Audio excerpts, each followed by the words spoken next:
And now to our rare interview with Barbra Streisand, who is out with her 63rd album today, Love is the Answer. It's an album of jazz standards inspired by her early days as a performer in New York's Greenwich Village. And as she looks back, we thought we would too. Icon. Hello, gorgeous. She's here. Superstar. Or self-styled show business goddess, as one New York Times critic described her.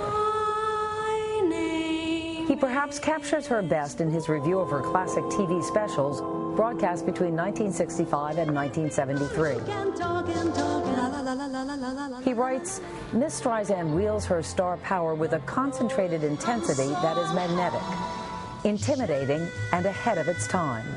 Turning her famous bump-in-the-nose profile to the camera, she challenges you to say she isn't beautiful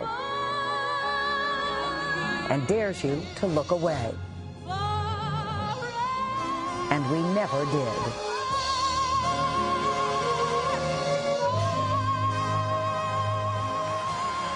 In 1961, the Brooklyn-born 18-year-old Streisand auditioned at the Village Vanguard to open for jazz legend Miles Davis. She didn't get the job. Only a small bump in an otherwise dazzling career. Happy days. Don't tell me not to live, just sit. Wow. Candy and the sun's a ball of butter. What's up, Doc? Be a person who needs people.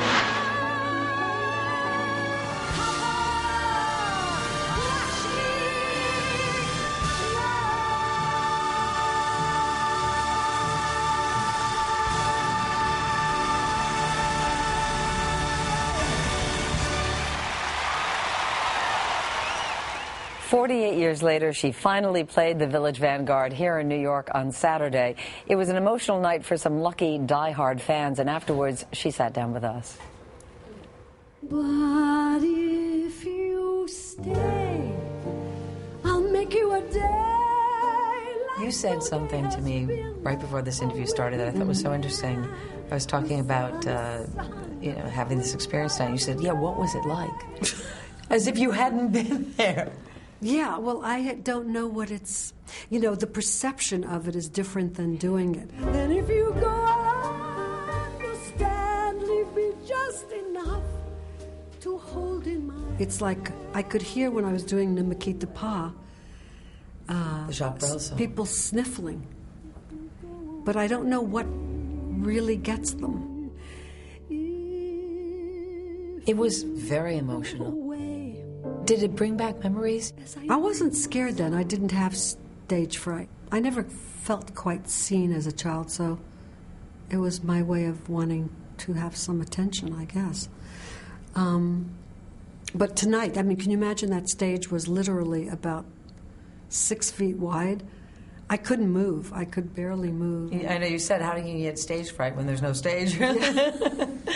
Right. No complaints. And no regrets. I still believe in chasing dreams and placing bets. Did you know, even when you were auditioning and not getting the gig at the Vanguard, I can do this, I am going to make it? Yeah.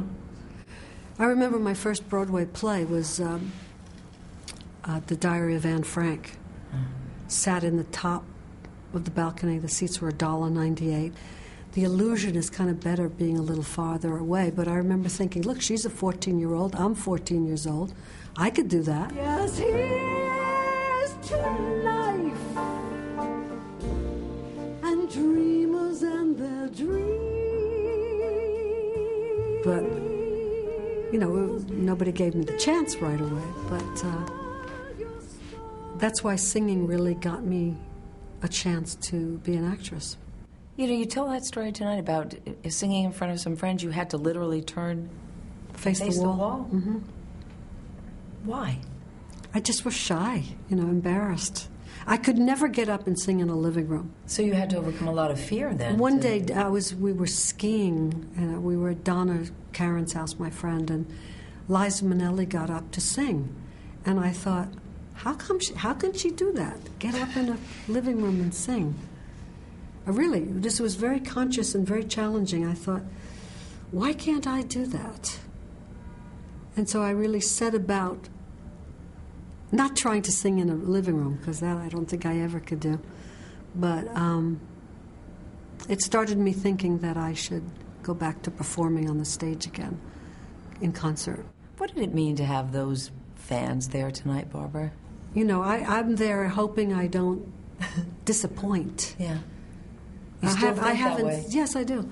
I haven't sung since last January, and I never vocalize. It's just, I find it just so boring. So I kind of pray a lot that my voice will still be there. So this is something I kind of take for granted. And I appreciate the gift. You know, that's wonderful. I thank her every day. First line of your bio, this is your official bio, it reads, actor, singer, director, writer, composer, producer, designer, activist. So fill in the blank. First and foremost, I am. Oh, gosh, I don't know. I mean, I'm trying, you know, I'm a work in progress. I mean, I'm trying to be a better person all the time, to be kinder. It's hard sometimes because I have flaws, you know, like most of us, so I'm not finished. You said tonight you came full circle. This was full circle. Uh-huh. Yeah, where I was and where I am. Back to the beginning, but second time around.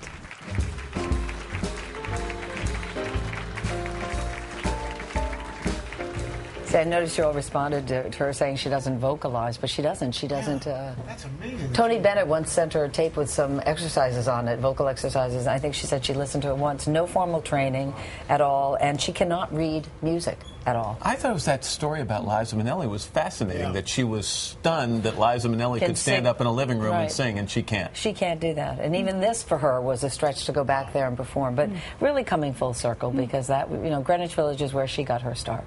So that's cool. Yeah, nice really. It was, and get a kick out of that, huh? It's fun to sit down. Oh my gosh, it was unbelievable. And the concert. In that concert, in that such an intimate setting. It was unbelievable. I don't think I'd ever been in the Village Vanguard. I was trying to remember back those many years ago. Not that I would have blackouts or anything like that, but no, it was just. And those were her fans mostly. You saw James Brolin, her husband, in the front row, and Sarah Jessica Parker, but mostly fans who got the tickets through a lottery. Thousands applied, and less than 100 actually got in that room. So it was pretty cool. Yeah.